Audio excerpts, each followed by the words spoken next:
तो आप सभी का स्वागत है ये ब्रांड न्यू लेक्चर में, जिसमें हम पढ़ने जा रहे हैं केमिकल रिएक्शन एंड इक्वेशन। ये हमारा केमिस्ट्री का पहला चैप्टर है। वैसे मैं बायोलॉजी का लाइफ प्रोसेस स्टार्ट करने वाला था, बट उसमें क्या था, उसमें थोड़े बहुत केमिकल रिएक्शन है। तो मैं ये नहीं चाहता कि आपको किसी में भी डाउट आए, कोई भी छोटा सा सेक्शन में आपको डाउट आए, इसीलिए मैं केमिस्ट्री का पहला chapter chemical reaction and equation से स्टार्ट करने जा रहा हूँ। ये चैप्टर स्टार्ट करने के पहले मैं आपको सबसे इम्पोर्टेंट चीज केमिस्ट्री की क्लास 10 केमिस्ट्री के बारे में बताना चाहूंगा। आपको 20 एलिमेंट्स के एटॉमिक नंबर और वो 20 एलिमेंट्स के नाम और उसमें कितने इलेक्ट्रॉन है, ये एटॉमिक नंबर भी आप याद कर लीजिएगा, वो उसके इलेक्ट्रॉन के बराबर ही में होते हैं। ये आपको याद होना चाहिए। मैं यहाँ पे मैं चैट डाल दूंगा 20 एलिमेंट का, आप वहां से देख लीजिएगा। चलिए ये चैप्टर को स्टार्ट करते हैं। चैप्टर का पहला टॉपिक है physical change and chemical change. Physical change बहुत ज्यादा सिंपल है। फिजिकल चेंज मतलब आप कोई भी चीज को फिजिकली चेंज कर रहे हो, मतलब वो केमिकली चेंज नहीं हो रहा है। फॉर एग्जाम्पल ये पेपर है, ये पेपर को मैं मोड़ू मारू कुछ भी करूं, ये पेपर ही रहने वाला है। इसको फाड़ू, ये पेपर ही है। क्या बदला? ये कुछ और बना नहीं बना, ये पेपर ही है। फॉर एग्जाम्पल ये पानी, तो पानी को मैं हिलाया, पी लिया, क्या पानी बदला? पानी का तो पानी ही रह गया। इसे को बोलते हैं फिजिकल चेंज। फिजिकल चेंज वो होता है जिसमें कोई भी सब्सटेंस दूसरे किसी सब्सटेंस में चेंज नहीं होता है, जो रहता है वही होता है। अब आते हैं केमिकल चेंज। अगर मैं ये पेपर को जला दूं तो क्या बचेगा? ये ऑब्वियस सा बात है कि राख बचेगा। क्यों? यहाँ पे क्या हुआ है, राख क्यों बन गया? क्योंकि इसके और हीट के बीच में केमिकल रिएक्शन हुआ, उसके कारण आग बनी, उसके कारण राख बना। यहाँ पे क्या आया? पेपर आया, फिर क्या आया? ऑक्सीजन आया, फिर हमने इसको इन दोनों को गर्म किया। ऑक्सीजन और पेपर दोनों जल के, दोनों मिलके क्या बनाया? राख बनाया।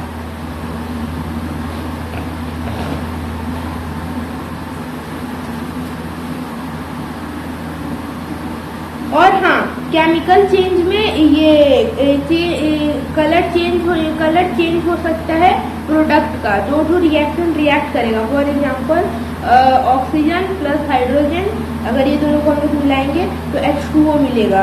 और जो भी मतलब जो रिएक्टेंट होगा, दोनों रिएक्टेंट और जो हम लोग को प्रोडक्ट मिलेगा, वो सबका कलर डिफरेंट हो सकता है।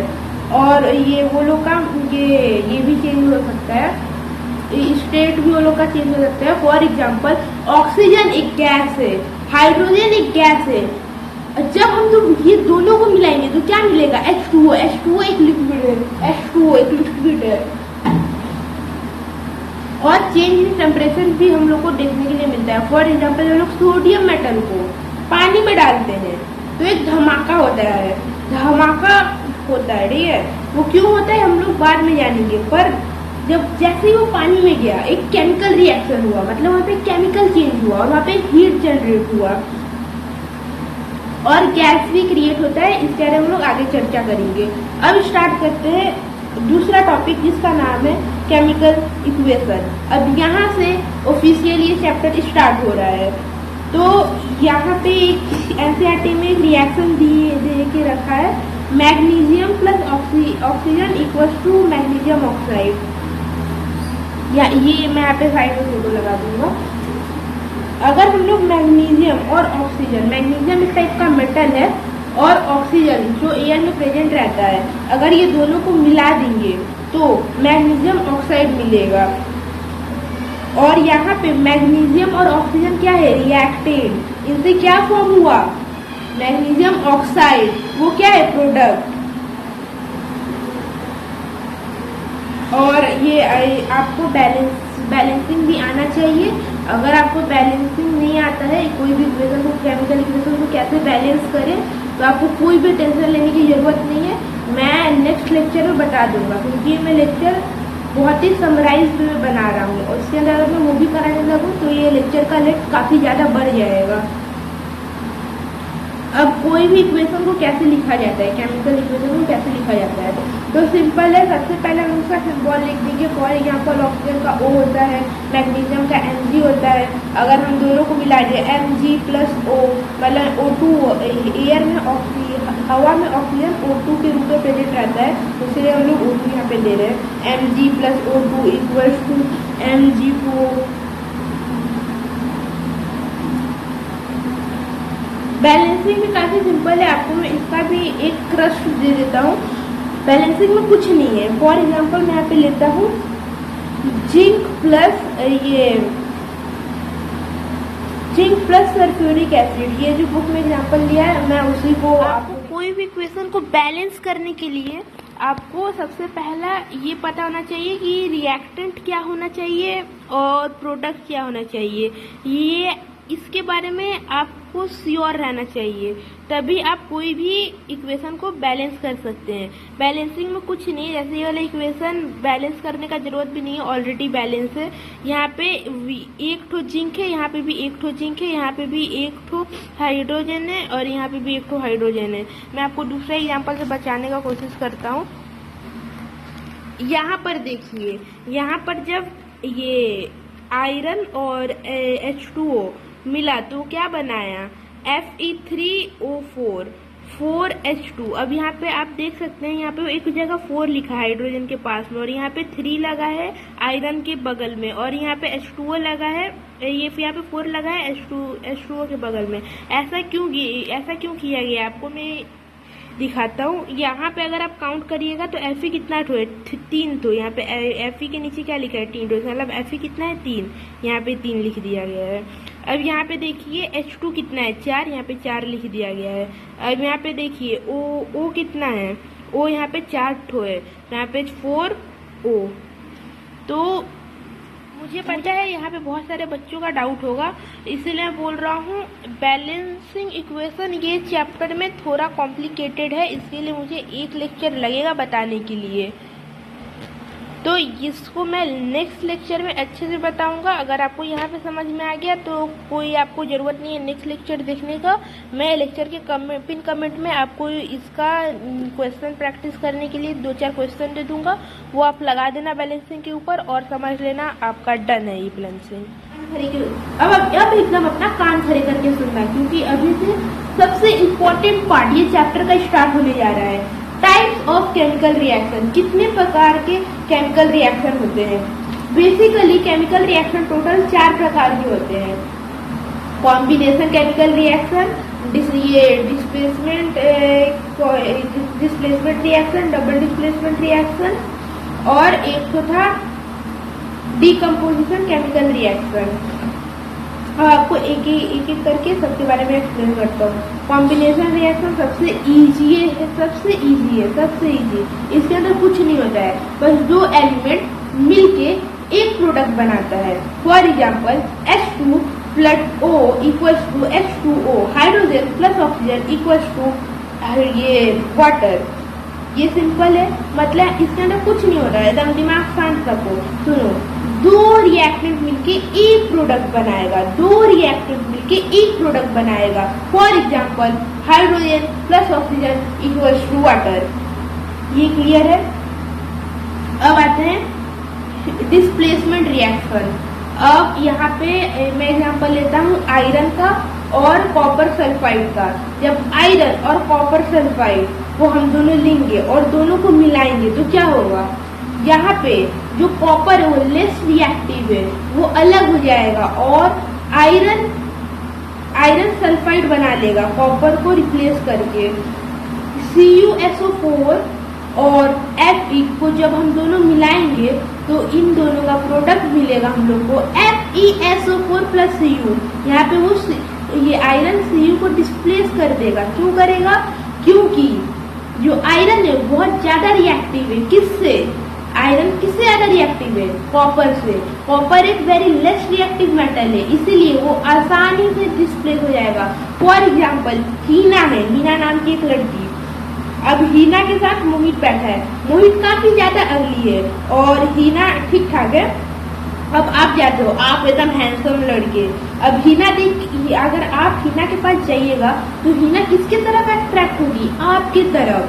क्यों? क्योंकि आप ज्यादा अट्रैक्टिव है, आप ज्यादा डोमिनेटिंग है मोहित से, इसीलिए मोहित को आप लात मार के हटा दीजिएगा और हिना के साथ जुड़ जाइएगा। अब आते हैं डबल डिस्प्लेसमेंट रिएक्शन के ऊपर। ये काफी सिंपल है। इसके अंदर अगर आपको मैं एग्जांपल दूं, आलू, अगर मूली और गाजर, बैगन और आलू, मूली और गाजर, बैगन आलू रिलेशनशिप में थे और मूली और गाजर भी रिलेशनशिप में थे, मगर मूली को बैगन पसंद आ गया तो उसके साथ चला गया, बैगन को मूली पसंद आ गया, वो दोनों चला गया। और यहाँ पे कौन बचा? आलू। अब यहाँ पे कौन बचा? गाजर। अब ये दोनों अपना रिलेशनशिप बना के चला गया, मतलब यहाँ पे आयंस का एक्सचेंज हो गया। बहुत ही गंदा एग्जाम्पल था, मगर कोई बात नहीं, समझ में आया ना। और इसका एग्जाम्पल मैं स्क्रीन पे लगा दूंगा, ये अच्छे से प्रैक्टिस करना है। सारे एग्जाम्पल जो भी मैं स्क्रीन पे लगा रहा हूँ बहुत ही इंपॉर्टेंट है। जो भी क्वेश्चन आएगा इसी में से आएगा, बाहर से नहीं आने वाला। अब आते हैं तो ये डीकम्पोजिशन रिएक्शन पे। ये बहुत ही ज्यादा इजी रिएक्शन है, कुछ नहीं है। इसको मान के चलो, इसको टूटना बोलते हैं, टूटना। फॉर एग्जाम्पल आलू गाजर का मान लो ब्रेकअप हो गया तो आलू अलग हो जाएगा, गाजर अलग हो जाएगा। आलू गाजर रिलेशनशिप में थे, वो उनका ब्रेकअप कैसे होगा? जब उनको गर्माहट देगा, ऊपर से दबाव पड़ेगा, गर्माहट मिलेगा तो दोनों अलग हो जाएंगे। ऐसे ही एग्जाम्पल है एक silver chloride, also known as AgCl। अगर ये दोनों के ऊपर हम लोग सनलाइट डालेंगे, अगर ये अकेला प्रोडक्ट है AgCl, सोडियम क्लोराइड, अगर इस पर हम लोग सनलाइट डालेंगे तो ये ब्रेक हो जाएगा सिल्वर और क्लोरीन गैस में। इसका भी मैं एग्जाम्पल स्क्रीन पे लगा दूंगा। बहुत ही इंपॉर्टेंट है, अच्छे से प्रैक्टिस करना। और यहाँ पे हमारा टाइप्स ऑफ केमिकल रिएक्शन खत्म होता है, जो कि एक बहुत ही ज्यादा इंपॉर्टेंट टॉपिक है क्लास 10 के लिए। और ये 100% इस बार CBSE 2026 में इसमें से क्वेश्चन आएगा ही आएगा। पूरा चैप्टर का इतना इम्पोर्टेंट टॉपिक है, खुद को भूल जाना, बट ये टॉपिक को मत भूलना। एक मैं क्रश दे देता हूँ सबका। सबसे पहले हमने पढ़ा कॉम्बिनेशन रिएक्शन, जिसके अंदर दो केमिकल मिलके एक प्रोडक्ट बना रहा था। और दूसरा हमने पढ़ा था डिस्प्लेसमेंट रिएक्शन, जिसके अंदर लेस रिएक्टिव एलिमेंट, जिसके अंदर highly reactive element less reactive element को डिस्प्लेस कर दे रहा था। तीसरा हमने पढ़ा डबल डिस्प्लेसमेंट रिएक्शन, जिसके अंदर ये आयंस का एक्सचेंज टेक प्लेस कर रहा था। इसके अंदर हम लोग एग्जाम्पल में क्या लिए थे लोग?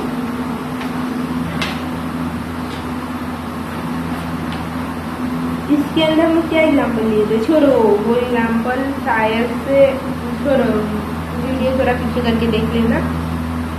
फिर हमने आखिरी में पढ़ा डीकम्पोजिशन रिएक्शन, जो मतलब डीकम्पोजिशन बेसिकली कुछ नहीं है, एक एलिमेंट टूट के अलग अलग एलिमेंट में बिखर जाता है। एक पदार्थ टूट के अलग अलग पदार्थ में बिखर जाता है। और वो कब टूटेगा? जब उसको लाइट पर, जब बहुत सारे फैक्टर है, या तो लाइट पर जाए, या तो गर्माहट दे दो, इलेक्ट्रिसिटी दे दो। तो मोटा मोटा एक चैप्टर खत्म हो गया है। अब एंड में थोड़ा थोड़ा टॉपिक पे आ जाते हैं। कोरोजन। कोरोजन क्या है? क्या है कोरोजन? कुछ नहीं है, ऐसा एग्जाम में मत लिखना वरना मार्क्स नहीं मिलेगा। ठीक है, कोरोजन। इसको एक्सप्लेन करने के पहले मैं आपको बताता हूँ। मान लो आप साइकिल खरीदे, ठीक है, वो साइकिल के ऊपर पेंट नहीं हुआ था, ठीक है, पेंट नहीं हुआ था, आपने उसको नहीं चलाया, बारिश में भीगने दिया, ऐसे ही छोड़ दिया। कुछ टाइम बाद आपने देखा कि आपका साइकिल के ऊपर जंग लग गया है और वो खराब हो गया है। ऐसा क्यों हुआ? क्योंकि जो आपका साइकिल था वो लोहा का बना हुआ था, और लोहा ऑक्सीजन के साथ रिएक्ट करके आयरन ऑक्साइड बना दिया। और आयरन ऑक्साइड ही को हम लोग रस्ट के नाम पे जानते हैं। यही है कोरोजन। कोरोजन एक ऐसा प्रोसेस है जिसके अंदर कोई भी मेटल सरफेस और ये मॉइस्चर और ऑक्सीजन से रिएक्ट करके अपना ऑक्साइड फॉर्म कर लेता है। इससे मेटल अपना लस्टर खो देता है और वो वीक बन जाता है। अब कोरोजन से बचने का उपाय, पेंट कर दो। फॉर एग्जाम्पल आप पेंट किया हुआ साइकिल खरीदते तो उस पर जंग नहीं लगता। अब आते हैं ये रेसिडेंट। हाँ, कोरोजन का और बहुत सारे मेथड है उसको खराब होने से बचाने से, मतलब जंग लगने से बचाने से कोई भी मेटल को, जैसे ऑयल लगा दो। मैं यहाँ पे एग्जांपल दे दूंगा, देख लीजिए उसमें से। अब आते हैं रेसिडेंटी। ये बहुत ही इजी है, ये तो उससे भी ज्यादा इजी है। मान लो मम्मी ने आपको बिस्किट दिया, आपने बिस्किट नहीं खाया, टेबल पे रख दिया। कुछ टाइम बाद आप आके देखोगे वो बिस्किट जो है वो बहुत ज्यादा सॉफ्ट हो जाएगा। हम लोग उसको भोजपुरी में बोलते हैं मेहरा गई बा। बिस्कुट देखा, मेहरा गई बा। खैर आपको भोजपुरी नहीं आता तो वो दूसरा लैंग्वेज बोलने नहीं आता है, रहने दो। सिम गया है, हिंदी में बोलते हैं सिम गया है। देखो बिस्किट पूरा सिम गया है, सॉफ्ट हो गया है, ठीक है।